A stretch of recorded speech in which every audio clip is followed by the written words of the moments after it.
Hey guys, welcome back to Community Starcraft 2. I'm your host Sidewinder, and I'm back for another pro game. Today's pro game is going to be between LiquidHayprO, who is spawning up here as on the top left of Shakura's Plateau. He's the blue Zerg, and he's going to be fighting M늦Tarson, who is the red Terran. Both of them, in their respective areas, are pretty high-level pro players. You don't see a ton of footage on either of these guys, but nevertheless, hope this is a good pro game, and obviously if it's posted on my YouTube channel, it is a good pro game since I only post the best stuff for you guys. But nevertheless, let's get into this map just a little bit for Terran versus Zerg. I kind of feel that it does favor Terran just a little bit, only because it's so easy to defend yourself with a few siege tanks right here, and since there's pretty tight corridors, you can do some pretty good siege tank work and really funnel units into places where they won't have vision or they won't have the ability to really swarm around you very well. If you're Zerg, you really like open areas to fight in, and the Terran player just has a lot of walls they can put themselves up against with their tanks and their Marines and whatnot, so it's really hard to get in there. But conversely, if you're Zerg and if you're running Mutalisks against Terran, it's kind of hard for Terran to have to recover this far into their base to try and deal with any Mutalisk harassment, so especially on these close by air positions, that's one avenue in which a Zerg player could really get ahead. And this is interesting. There's 2 barracks going down at the front door. It looked like Tarson went for an 11 and a 12 barracks, which is such aggressive opening. It's likely going to be turning into a bunker here, and anybody that knows HayprO knows that he loves his drones. He loves macroing really hard, so Tarson may just be getting into HayprO's head just a little bit, knowing exactly what he's going to do and just punish him for it as hard as he can. One thing I saw Select do that was really cool on this map was open up with 3 fast barracks and build 3 bunkers right here, walling off the Zerg natural and canceling this expansion. So that's something that may be a possibility, but I doubt Tarson's going to do anything like that. These 2 workers cross paths, and I actually don't think either one of them saw each other if they were both watching their screens, since they were both in the grass right then. That would have been kind of funny. But there's an Overlord here to spot for an SCV that may be wanting to set up a bunker, and this SCV actually just walks right past it. HayprO now knows what's going on. He knows there's 2 bunkers on the way. He's going to need to pull drones to deal with this. His spawning pool is going to just barely finish by the time the bunker gets started. So Zerglings will not be ready for just a little while. We're going to see exactly what Tarson wants to do here, but he really needs to get this Marine up here and kill this drone first and foremost, but secondly kill the drone that was harassing his own SCV. The expansion is now finished, and if you're going to bunker, you need to bunker now, before the creep spread gets too far down, and I think Tarson's actually missed his window to hit this. But he is rallying a bunch of more Marines, a few more SCVs here, so it looks like he's going to stick with it. There is also a spine crawler that's going up here that is going to be finished in the event that a bunker does get started. Now that Zerglings are reporting here, I'm really going to have to say that this push is basically over. Decent Marine positioning here, but Tarson loses a few SCVs kind of unnecessarily to that rush. And there's going to be a small little skirmish here going on. Another Marine goes down. These Marines are going to have to run, but they're not fast enough to fight these Zerglings. You might just want to kite just like that and fight off as many Zerglings as you can. A little bit of unit exchange going on here, but the spine crawler rerouting will push these Marines off for good. Tarson's continuing to rally Marines here, though, so he's being really aggressive with this. Zerglings should come down here and clean up these Marines pretty well, unless Tarson gets some good stutter step micro going on here, but there's still going to be Marines falling and too heavy of numbers to really justify this attack commencing. Tarson does have a command center started at his natural, and these Zerglings are going to clean up the rest of these Marines. Tarson's still microing as hard as he can in order to keep this pressure up, but HayprO's not even making any more drones. I mean, rather not even making any more Zerglings. He's just going right back into drone production mode, and Tarson's going to have to fall back and expand behind this. A couple more barracks going down here. So this is going to be 4 barracks. It's really heavy barracks play early in this matchup. I don't know if Tarson's wanting to go for Bio Army, which is pretty rare. Almost everyone runs Bio Mech against Zerg in the sense that they run a lot of Marines, tanks, sometimes Hellions, and Thors eventually when the Mutalisk ball grows to try and deal with what Zergs usually field. But we may be seeing something a little bit unusual here from these 2 players. We'll have to see exactly how it pans out. HayprO is now starting his Zergling speed. It should be done well in advance before the next Tarson push arrives, so you shouldn't have to worry too much about that.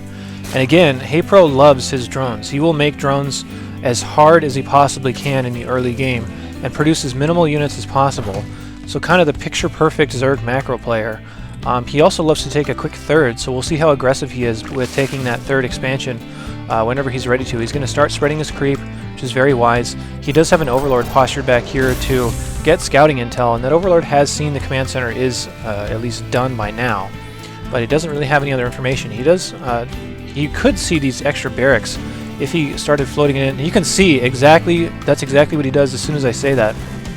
Start floating it in the most concealed spot, because Tarson's really not going to see that Overlord until it's too late. But he did have a Marine standing back there. The Marine is now leaving his post just at the wrong time as soon as the Overlord shows up. HayprO's actually getting a relatively fast lair. Or actually, that's a fairly normal time lair. It's just a little bit surprising from HayprO since he loves to macro so hard. Baneling's Nest is now on the way. There's a huge push out of Marines coming across the map, so Tarson is sticking with these Marines. If HayprO can buy enough time to get these Banelings out, that will really end these Marines' day. You can expect him to start another Spine Crawler, which he does here at the front door, to hold off this push as much as he possibly can. There's a whole bunch more Zerglings that are going to be rallying here. There are now speed Zerglings, so these Marines absolutely cannot retreat.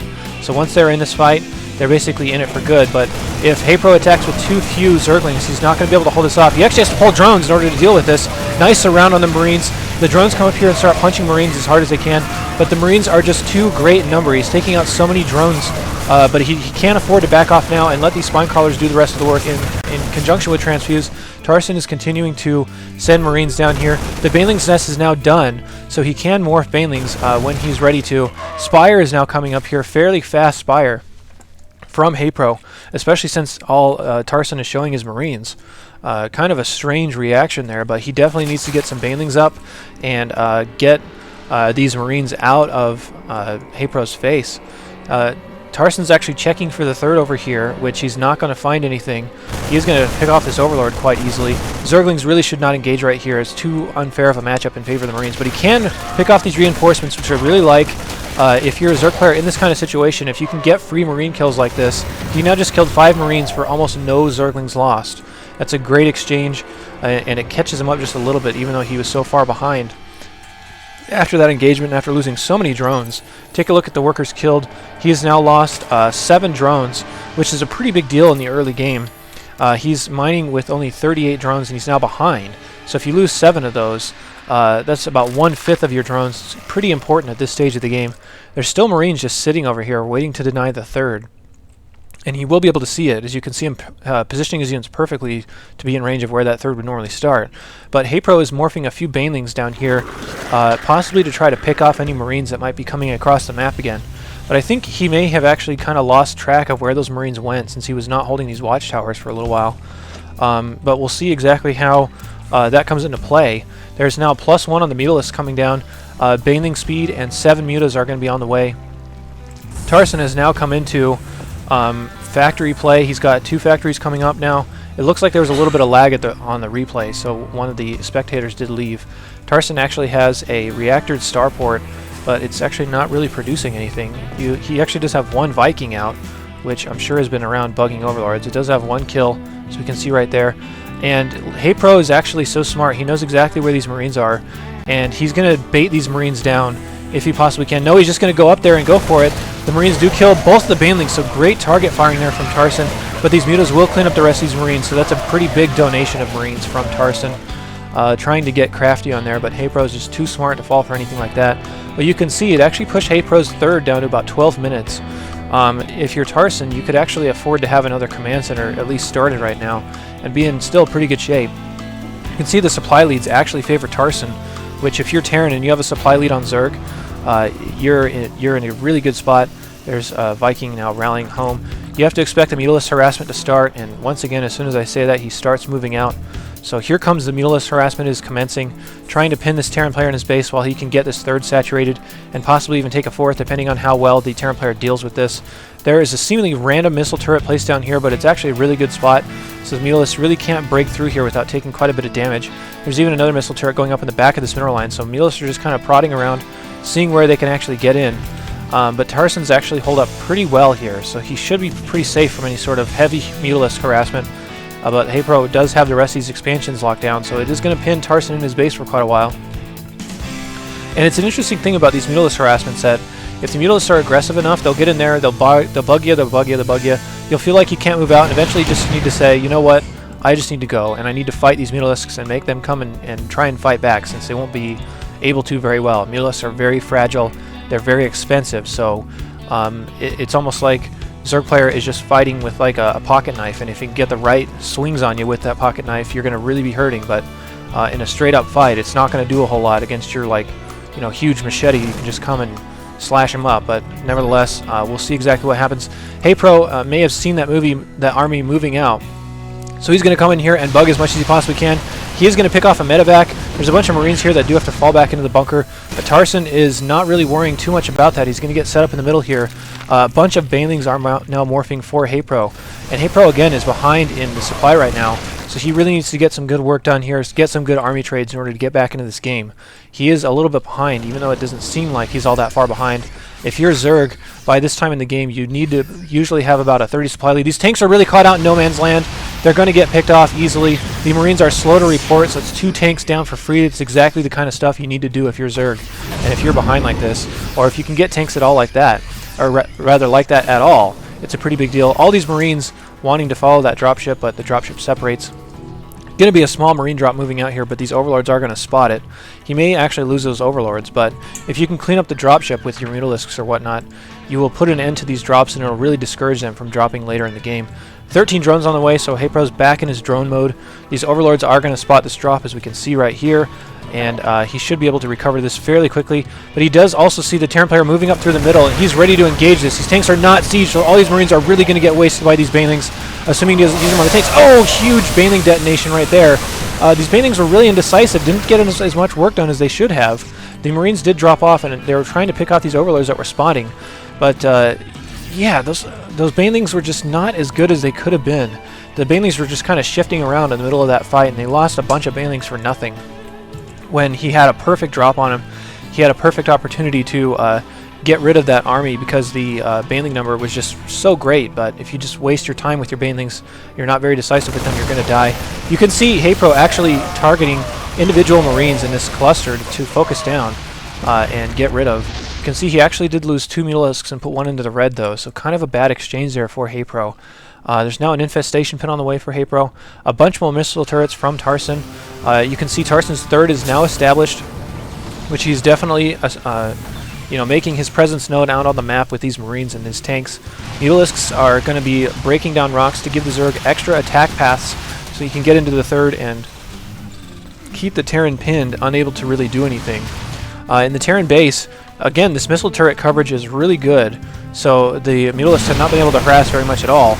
A squad of Marines do push up here to try and take out some Zerg forces, but if he gets a couple of Baneling detonations here, that'll be big. Tanks start hurting their own Marines. These Mutalisks try to push in here, and he does lose 1 Mutalisk to these really good missile turret placements. Again, I really like those. Been very, very good. He knows all the different attack angles that Zerg like to make on those bases. So Tarson's playing really well here so far. He's again up by, he was up by 21 supply, and that supply lead has been closed. Now there are 6 infestors on the way. Pathogen gland's almost done. Zerg Flyer Carapace is now on the way, and the +2 for his ground units is also on the way. These Mutalisks really need to be careful. He's going to be flying to a squad of Marines. Okay, that was close. He almost lost a ton of Mutalisks right there to Tarson's Marines that were just standing around. Again, a very great position to just waste Mutalisks if they decided to push in. HayprO's now taking his 5th base. His main should be about mined out, but he is, again, balancing this very well. So if you want some good macro from Zerg, watch HayprO. Watch the way he handles battles and the way that he responds with his macro. He's a very, very good Zerg player. So, yeah, we can see him definitely at work here. He has exactly 86 drones, which is a little high for Zerg. But if he has such a disposable army of Banelings and Zerglings like this, it's actually okay to overmake drones just a little bit.